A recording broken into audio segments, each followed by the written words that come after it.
The late afternoon sun poured through the wide diner windows, painting the black and white tiles in streaks of gold.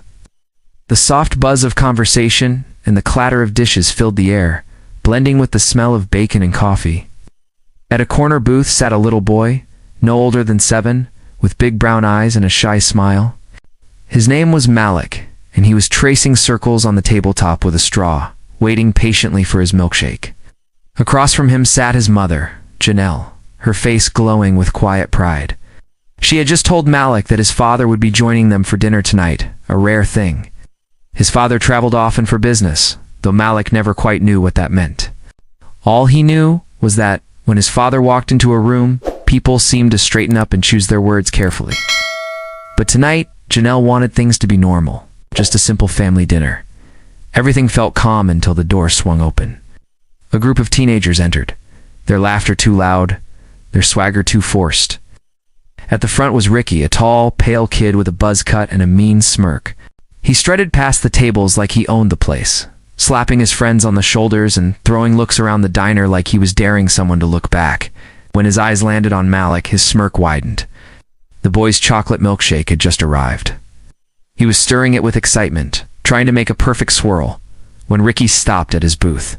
"Well, look at this," Ricky said loud enough for everyone nearby to hear. "Didn't know they served kids' meals for," he paused, letting the ugly word hang in his throat before grinning. "For people like you here." Janelle's head snapped up. "Excuse me?" she said, her voice sharp but steady. Ricky just laughed. His friend snickered. "Relax, lady. I'm just talking to the little man." Before she could say another word, Malik's straw slipped from his hand, spilling chocolate milk on the table. Ricky's smirk twisted into a sneer. "Clumsy too, huh?" Then a loud slap. The sound froze the diner. Dishes stopped clattering. Conversations died. Janelle gasped. Malik sat there stunned, a red mark already blooming across his cheek. The whole room seemed to shrink into silence. The waitress dropped her tray. A couple in the next booth stood up in disbelief. "Did you just hit my son?" Janelle's voice trembled, half with rage, half with shock. Ricky shrugged. "He spilled it on me. Maybe next time he'll learn some manners." Her hands shook. You think this is okay? You hit a child?" Ricky leaned in close. "Lady, don't tell me how to handle things. Maybe teach your kid to stay in his lane." That's when the door opened again. Every head turned. A tall man stepped inside, wearing a tailored black suit that caught the fading sunlight like it was made for it. He had calm, cold eyes, the kind that didn't need to shout to make people listen. "Hey, Dad." Malik's voice was small, but the word carried across the diner. Ricky froze mid-smirk. The man stopped, his gaze landing on the red mark on his son's face. Slowly, his expression changed from confusion to disbelief, and then to something much darker. He walked toward the booth, every step measured and deliberate. The room seemed to breathe with him. "Who did this?" he asked quietly. No one spoke. Ricky's friend shuffled backward. The waitress looked like she wanted to disappear. Janelle swallowed hard. "It was him," she said, pointing at Ricky. "That boy slapped Malik." The man turned to Ricky. Their eyes met tanned in that moment. Ricky's cocky grin vanished. "Son," the man said softly to Malik, "go sit with your mother." Malik obeyed, still clutching his napkin like a shield. The man faced Ricky again. "You think it's brave to hit a child?" I didn't mean he spilled his drink," Ricky stammered. The man's lips curved into a faint, chilling smile. "I'll apologize to my son." Ricky swallowed. "I said it was an accident. Apologize," the man repeated, voice flat as steel. "Shh." Ricky hesitated. Then he looked around the diner, every eye on him, and mumbled, "Sorry." Louder, the man said. "Sorry." "Ow," Ricky shouted, his face red. The man nodded once. "Good." He turned to Janelle. "I'll handle this." Then he walked past the boy, his polished shoes whispering against the tiles, and the weight of his silence filled the room. No one noticed the waitress whispering to another customer, "That's Mr. Carter. People say he's the one who runs everything in this town. It's the Mafia boss." And as Ricky stood trembling in that diner, he realized that the boy he de-slapped wasn't just anyone. Sunhai had just laid his hand on the hair of a man no one dared to cross. The diner felt colder after that. The kind of cold that comes from fear, not air conditioning. Ricky's friends had backed themselves into a corner booth, whispering nervously, trying not to be noticed. The waitress pretended to refill a coffee pot she'd already filled twice. Mr. Carter stood in silence beside Malik's table, his gaze locked on Ricky like a hawk sizing up prey. He didn't raise his voice, didn't move fast. He didn't have to. The way he stewed the calm control, the quiet authority, made everyone in that diner feel small. "Come here," he said finally, pointing to a nearby table. "Sit." Ricky hesitated. I didn't mean anything, sir." Mr. Carter's voice cut through the air like a blade. "Sit." The teenager stumbled toward the chair and sat down, his knees almost knocking together. Mr. Carter took the seat across from him. "Tell me," he said, folding his hands. "What made you think it was right to hit my son?" Ricky blinked fast. It wasn't like that. I was just joking, and then joking. Mr. Carter's tone didn't rise, but it held weight. "A grown boy slapping a child is your idea of a joke?" Ricky couldn't meet his eyes. "I don't know what came over me." "You don't know?" Carter repeated, leaning slightly forward. "That's the problem. Boys like you walk around thinking they can do anything to anyone and call it a joke. You mistake cruelty for confidence." The diner was silent again. Even the clinking of utensils had stopped. Malik peeked over the back of the booth, his small fingers gripping the vinyl edge. Janelle gently pulled him back, whispering, "Stay here, baby." Mr. Carter exhaled slowly. "You ever hear of consequences, Ricky?" "Yes, sir." "I don't think you have." Carter pulled a sleek black phone from his coat pocket and dialed without breaking eye contact. "Lou," he said calmly, "come inside." Ricky's pulse jumped. Seconds later, the door swung open and a large man in a leather jacket stepped in. His neck was thick, his expression unreadable. He nodded once toward Carter. "Take this young man outside," Carter said. "Make sure he understands what happens when you raise your hand to my family." Ricky shot up. "Wait, please. I didn't know, please. Don't hurt me. I'll do anything." Carter didn't even look at him, and you should have thought before you touched him. The big man, Lou, grabbed Ricky by the arm, not roughly, but firmly like a teacher guiding a reckless student. Janelle stood. "James," she said quietly, using her husband's first name, which she rarely did in public. "He's just a kid." Carter turned to her. For a moment, the steel in his eyes softened. "You saw what he did?" "Yes," she said, her voice trembling. "But Malik saw it too. We want our son to grow up thinking violence is the only way to teach respect." The room held its breath. Even Lou paused by the door, waiting. Carter's jaw tightened. Looked at Malik, at that small boy clutching his milkshake glass like it might shatter. Then he nodded slowly. "You're right." Lou loosened his grip on Ricky. "Bring him back," Carter said. "I'll make things right my way." Ricky stumbled back to the table, relief flooding his face, but it didn't last long. Carter took out a wad of cash and placed it on the table. "You see this diner? People here work hard, serve honest meals, mind their business. You embarrassed yourself here and you insulted them by bringing your hate into their space." He pushed the money toward the waitress, who stood frozen near the counter. "That covers everyone's meals." On his behalf, the waitress blinked. "Sir," Carter turned to Ricky, "you're going to spend the next month coming here every weekend. You'll clean tables, sweep floors, serve coffee. You'll learn what respect feels like when it's earned." Ricky's mouth fell open. You want me to work here?" Carter nodded. "That's your punishment? You'll serve the same people you look down on? Maybe then you'll remember this day?" Ricky hesitated, then nodded quickly. "Yes, sir. I will." Carter leaned in close enough that only Ricky could hear. "And if I ever hear that you laid a hand on anyone, again anyone, A1T send Lou next time, I'll come myself." Ricky swallowed hard. "Understood."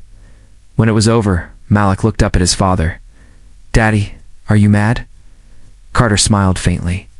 "No, son, just disappointed. But sometimes the best way to teach a lesson, ISNT with fist, sit S with truth." He took Malik's small hand, guiding him toward the door. The diner slowly came back to life, people whispering, the cook calling out new orders, forks clinking against plates. As they walked out, a man at the counter muttered, "Guess even the Mafia's got its own kind of justice." Carter paused at the door, looked back and said quietly, "No, that was a father's kind." Outside, the sun had dipped below the horizon, leaving behind a deep orange glow. Malik squeezed his father's hand. "You're not mad at me for spilling the milkshake?" Carter chuckled softly. "No, son, but next time, let's order two. One for you and one for your old man." Malik grinned, the redness on his cheek fading as they disappeared into the evening. The following Saturday morning, the diner smelled like syrup and fresh coffee, just like always. But today, there was something different in the air, a strange mix of curiosity and tension. Ricky stood behind the counter in an apron that looked 2 sizes too big. His usual swagger was gone. His hands trembled slightly as he wiped down tables, trying not to make eye contact with anyone. Every creak of the diner door made his stomach tighten. Regulars recognized him immediately. Some glared. Others just shook their heads. Few whispered, "That's the kid who hit that little boy last week." Ricky could feel their judgment burning holes in his back. "Morning," said the waitress, a middle-aged woman named Clara, who had been there during the incident. Her tone wasn't cruel, but it wasn't friendly either. "Pops in the corner. Its floors aren't going to clean themselves." "Yes, ma'am," Ricky muttered, grabbing the mop. As he worked, he kept glancing toward the door, half expecting that tall man in the black suit to appear again, but he didn't. Not that morning. Instead, around noon, a small voice broke through the noise. Ricky froze. He turned and saw Malik standing there, holding a paper cup of lemonade. Janelle was a few feet behind him, watching quietly. For a second, Ricky couldn't find any words. The last time he'd seen Malik, the boy had tears in his eyes and a handprint on his cheek. Now, Malik was smiling, just a little, but it was enough to make Ricky feel a lump in his throat. "Hey, hi," Ricky said awkwardly. Malik tilted his head. "My daddy said you're helping here now." Ricky nodded. "Yeah, I messed up real bad." Malik looked around the diner, then back at him. "It's okay. My mom says everyone messes up sometimes." Ricky blinked. "She said that." Malik nodded earnestly. "But she also said you have to fix what you break." Ricky stared at the floor. "Yeah, I'm trying to." Malik reached into his pocket and pulled out a small chocolate candy bar. "Here," he said. "It's my favorite. I brought one extra." Ricky hesitated, then took it slowly. "Thanks." Janelle watched the exchange, her expression softening. She stepped forward. "Ricky," she said gently, "it takes courage to face what you did. I hope you really mean to change." He nodded, his voice barely a whisper. "I do, I swear." Janelle smiled faintly. "Then prove it." That to us to yourself." That day passed slower than usual, but something began to shift. People noticed Ricky working harder, keeping his head down, never complaining. When a rude customer snapped at him, he didn't talk back. When a child spilled their drink, he cleaned it up with a small smile. Each weekend, he showed up again. And little by little, the stares turned into nods. One Sunday morning, Luth, the big man who had once dragged him outside, walked in. Ricky froze mid-wipe. Lou just grinned. "Didn't think you'd stick around this long, kid?" "I said I would," Ricky replied quietly. "Mr. Carter said I needed to learn respect. Guess I'm still learning." Lou laughed softly. "You're smarter than you look." Later that day, Mr. Carter himself finally returned. The diner went silent again, the way it always did when he walked in. But this time, there was no fear in Ricky's eyes, only nervous respect. Carter walked up to him. "I hear you've been keeping your word." "Yes, sir," Ricky said, straightening his apron. "I come in every weekend. I'm trying to do better." Carter studied him for a moment. "You've done more than that. You've kept your promise. Most men can't." Ricky swallowed hard. "I'll never forget what I did. I'll spend my life making sure I never become that person again." Carter nodded. "That's all a man can do." He reached into his coat and pulled out an envelope. "For your work. The owner tells me you've earned it." Ricky shook his head. "No, sir. I don't want money." Carter raised an eyebrow. "Then what do you want?" Ricky hesitated, glancing at Malik, who was sipping his lemonade at a booth. "I just want him to know I'm sorry. Really sorry." Carter followed his gaze, then looked back at Ricky. "He already knows. My son's got a bigger heart than most grown men." For the first time, Carter smiled, not the cold, controlled smile that people feared, but something genuine. He extended his hand. Ricky stared at it for a moment, then shook it. His grip was firm, respectful. "You ever need a second chance?" Carter said quietly. "You'll find one here, but don't make me regret it." Ricky nodded. "Never, sir." As the weeks turned into months, Ricky kept working at the diner, even after his punishment ended. He became one of the regulars, a kid who once caused chaos, but learned humility in the place where he was shamed. Sometimes Malik would stop by after school, and they'd talk about homework, cars, or superheroes. It was simple. It was peaceful. One day, as Malik laughed at something Ricky said, Carter watched from a distance with a faint smile. Janelle slipped her hand into his. "You did the right thing," she whispered. Carter looked at her and nodded. "Maybe. Or maybe my son did." Outside, the diner sign flickered in the setting sun, just another day in a small town. But inside, something had changed forever. Hate had turned into understanding. And a boy's mistake had been rebuilt into something stronger, respect, as the narrator's voice would fade. The message would hang in the air. Real strength isn't in power or revenge. It's in the courage to change and the grace to forgive. If this story moved you, share it. Because sometimes the smallest act of kindness can rewrite someone's life.